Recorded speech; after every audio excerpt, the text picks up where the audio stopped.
జరిగిన ఘటనలు అసలు వాస్తవం ఇక్కడ ఏం జరుగుతుంది, వాళ్ళు మత్తు అంటున్నారు, నిజంగానే డ్రగ్స్ ఇంజెక్షన్ ఇస్తున్నారు ఏంటనేది చూస్తున్నాం.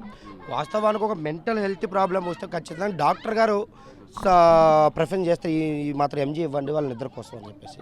మేము ఇక్కడికి వచ్చింది ఏంటంటే వాస్తవ పరిస్థితులు తెలుసుకోవడం, మనం చూస్తూ ఉన్నాము. ఏదైనా పట్టుకొని అందరి మీద దాడి చేయడానికి సిద్ధంగా ఉన్నారు.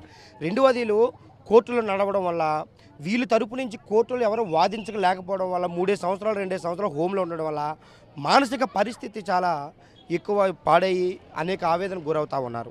వాస్తవంగా ఒక జైల్లో ఒక 5 వెళ్ళడానికి బెయిల్ వస్తుంది, బయటికి 4 బట్టి లోపల ఉండడం వల్ల ఏం చేయాలి తెలియక ఫ్రీడమ్ లేక మానసిక ఇది అవుతుంది.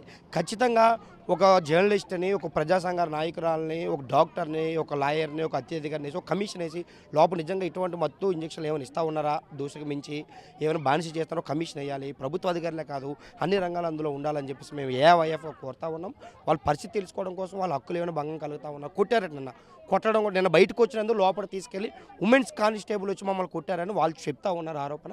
వాస్తవంగా నిజంగా అలా కొట్టి ఉంటే మాత్రం ఒకళ్ళు కొట్టే హక్కు లేదు. ఇది జైల్లో కానీ హోంలో కొట్టే హక్కు లేదు చట్టపరంగా. కొట్టడం కూడా కొడితే మాత్రం 100% అది పూర్తిగా ఏఐవైఎఫ్గా ఖండిస్తూ ఉన్నాం. ఖచ్చితంగా వీళ్ళ పట్ల మేము ఏదైతే కోరామో మీడియా వాళ్ళని ప్రజా సంఘాలు ఒక కమిషన్ ఏర్పాటు చేసి నిజ నిర్ధారణ తెలిసి బయట పెట్టవలసిన అవసరం ఉందని చెప్పి తెలియజేస్తా ఉన్నాం మీడియా.